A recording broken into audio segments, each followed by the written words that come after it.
के साथ गलत किया चंद्रशेखर आजाद ने। मेरी लाइफ खराब कर दी, मुझे कहीं का नहीं छोड़ा। ये सारी बातें कहना है रोहिणी घावरी का। उन्होंने चंद्रशेखर आजाद पर उत्पीड़न का आरोप लगाया और बताया कि कैसे उन्होंने मेरी और कई लड़कियों की लाइफ खराब की है। रोहिणी ने कहा कि मैं चंद्रशेखर आजाद के खिलाफ कानूनी कार्रवाई करूंगी और जल्द ही उन पर एफआईआर दर्ज करवाऊंगी। उनके खिलाफ लड़ने के लिए मुझे किसी विधायक या सांसद के टैग की जरूरत नहीं है। मैं उनके खिलाफ अकेले ही लड़ूंगी।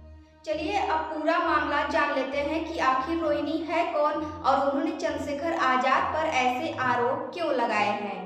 PhD scholar doctor Rohini Ghavri, जो कि एमपी के इंदौर की रहने वाली हैं, उन्होंने यूपी की नगीना लोकसभा सीट से सांसद और भीम आर्मी के संस्थापक चंद्रशेखर आजाद पर उत्पीड़न के आरोप लगाए हैं।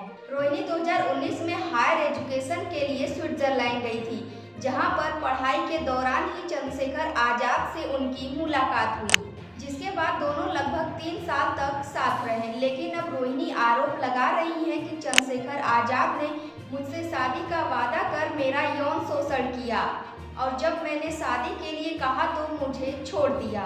लेकिन इस दौरान मुझे इस बात की खबर नहीं थी कि वे शादीशुदा हैं और जब तक मुझे यह बात पता चली तब तक बहुत कुछ हो चुका था।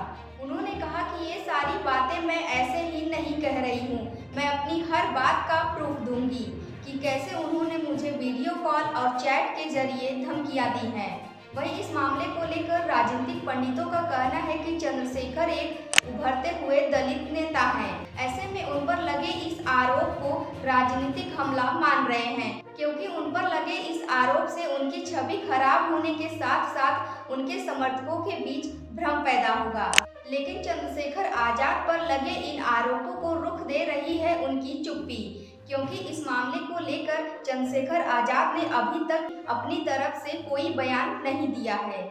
लेकिन आप सभी को क्या लगता है कि चंद्रशेखर आजाद पर लगे आरोप सही है या गलत?